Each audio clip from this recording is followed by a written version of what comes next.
سواد نام آغاز ہی کے حرف سواد کو اس سورت کا نام قرار دیا گیا ہے۔ زمانہ نزول جیسا کہ آگے چل کر بتایا جائے گا، بعض روایات کی روح سے یہ سورہ اس زمانے میں نازل ہوئی تھی جب نبی صلی اللہ علیہ وسلم نے مکہ معظمہ میں علانیہ دعوت کا آغاز کیا تھا اور قریش کے سرداروں میں اس پر کھلبلی مچ گئی تھی۔ اس لحاظ سے اس کا زمانہ نزول تقریباً نبوت کا چوتھا سال قرار پاتا ہے۔ بعض دوسری روایات اسے حضرت عمر کے ایمان لانے کے بعد کا واقعہ بتاتی ہیں، اور معلوم ہے کہ وہ ہجرت حبشہ کے بعد ایمان لائے تھے۔ ایک اور سلسلہ روایات سے معلوم ہوتا ہے کہ ابو طالب کے آخری برس کے زمانے میں وہ معاملہ پیش آیا تھا جس پر یہ سورت نازل ہوئی۔ اسے اگر صحیح مانا جائے تو اس کا زمانہ نزول نبوت کا 10واں یا 11واں سال ہے۔ تاریخی پس منظر: امام احمد، نسائی، ترمذی، ابن جریر، ابن ابی شیبہ، ابن ابی حاتم اور محمد بن اسحاق وغیرہ نے جو روایات نقل کی ہیں ان کا خلاصہ یہ ہے کہ جب ابو طالب بیمار ہوئے اور قریش کے سرداروں نے محسوس کیا کہ اب یہ ان کا آخری وقت ہے تو انہوں نے آپس میں مشورہ کیا کہ چل کر شیخ سے بات کرنی چاہیے، وہ ہمارا اور اپنے بھتیجے کا جھگڑا چکا جائیں تو اچھا ہے، کہیں ایسا نہ ہو کہ ان کا انتقال ہو جائے اور ان کے بعد ہم محمد صلی اللہ علیہ وسلم کے ساتھ کوئی سخت معاملہ کریں اور عرب کے لوگ ہمیں طعنہ دیں کہ جب تک شیخ زندہ تھا یہ لوگ اس کا لحاظ کرتے رہے، اب اس کے مرنے کے بعد ان لوگوں نے اس کے بھتیجے پر ہاتھ ڈالا ہے۔ اس رائے پر سب کا اتفاق ہو گیا اور تقریباً 25 سرداران قریش، جن میں ابو جہل، ابو سفیان، امیہ بن خلف، عاص بن وائل، اسود بن المطلب، عقبہ بن ابی معیط، عتبہ اور شیبہ شامل تھے، ابو طالب کے پاس پہنچے۔ ان لوگوں نے پہلے تو حسب معمول نبی صلی اللہ علیہ وسلم کے خلاف اپنی شکایات بیان کی، پھر کہا ہم آپ کے سامنے ایک انصاف کی بات پیش کرنے آئے ہیں، آپ کا بھتیجا ہمیں ہمارے دین پر چھوڑ دے اور ہم اسے اس کے دین پر چھوڑے دیتے ہیں،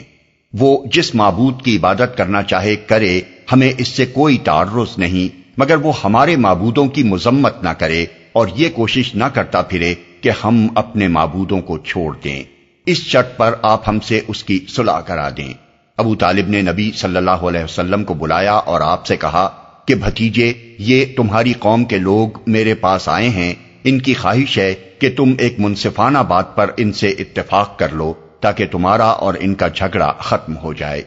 پھر انہوں نے وہ بات حضور کو بتائی جو سرداران قریش نے ان سے کہی تھی۔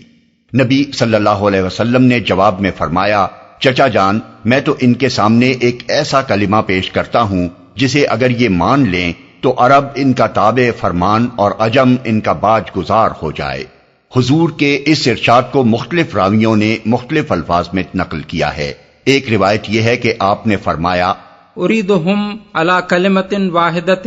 یقولونہا تدین لہم بہا العرب وتؤدی الیہم بہا العجم الجزیہ۔ دوسری روایت میں الفاظ یہ ہیں، ادعوہم الی ان یتکلموا بکلمۃ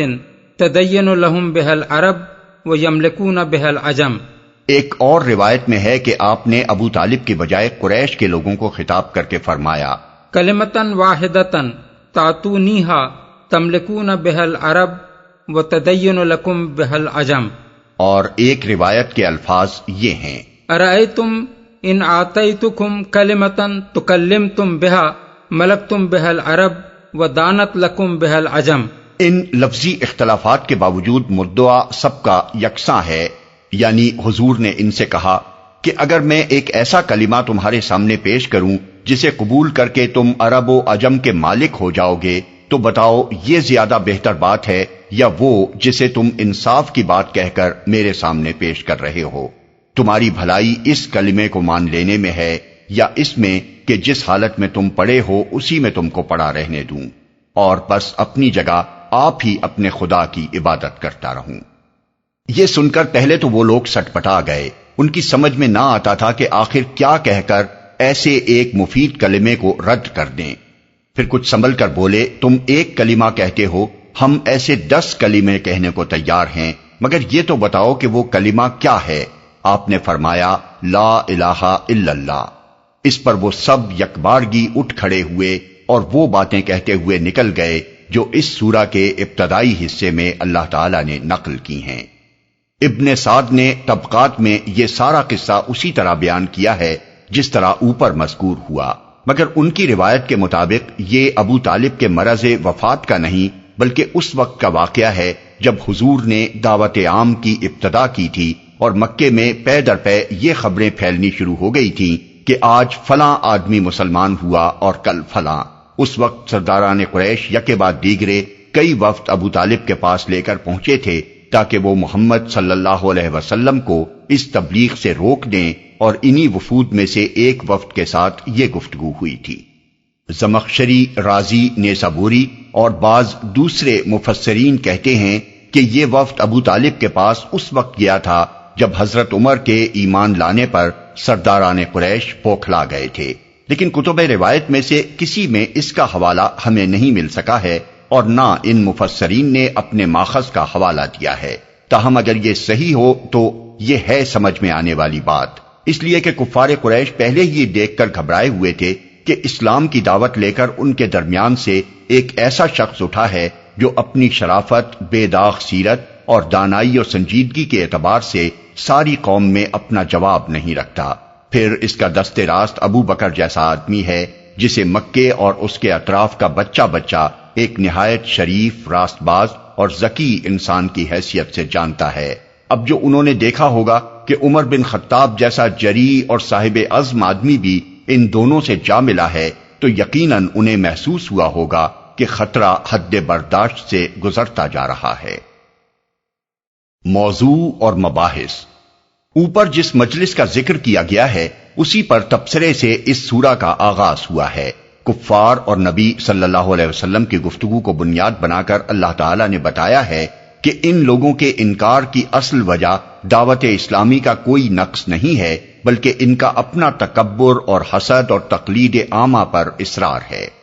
یہ اس کے لیے تیار نہیں ہیں کہ اپنی ہی برادری کے ایک آدمی کو خدا کا نبی مان کر اس کی پیروی قبول کر لیں۔ یہ انہی جاہلانہ تخیلات پر جمے رہنا چاہتے ہیں جن پر انہوں نے اپنے قریب کے زمانے کے لوگوں کو پایا ہے، اور جب اس جہالت کے پردے کو چاک کر کے ایک شخص ان کے سامنے اصل حقیقت کو پیش کرتا ہے تو یہ اس پر کان کھڑے کرتے ہیں اور اسے عجیب بات بلکہ نرالی اور انہونی بات قرار دیتے ہیں۔ ان کے نزدیک توحید اور آخرت کا تخیل محض ناقابل قبول ہی نہیں ہے بلکہ ایک ایسا تخیل ہے جس کا بس مذاق ہی اڑایا جا سکتا ہے۔ اس کے بعد اللہ تعالیٰ نے سورہ کے ابتدائی حصے میں بھی اور آخری فقروں میں بھی کفار کو صاف صاف متنبع کیا ہے کہ جس شخص کا تم آج مذاق اڑا رہے ہو اور جس کی رہنمائی قبول کرنے سے تم کو آج سخت انکار ہے، ان قریب وہی غالب آ کر رہے گا، اور وہ وقت دور نہیں ہے جب اسی شہر مکہ میں جہاں تم اس کو نیچا دکھانے کے لیے ایڑی چوٹی کا زور لگا رہے ہو، اس کے آگے تم سب سرنگوں نظر آؤ گے۔ پھر پے در پے 9 پیغمبروں کا ذکر کر کے جن میں حضرت داؤد اور سلیمان کا قصہ زیادہ مفصل ہے، اللہ تعالیٰ نے یہ بات سامعین کے ذہن نشین کرائی ہے کہ اس کا قانون عدل بالکل بے لاگ ہے، اس کے ہاں انسان کا صحیح رویہ ہی مقبول ہے، بیجا بات خواہ کوئی بھی کرے وہ اس پر گرفت کرتا ہے،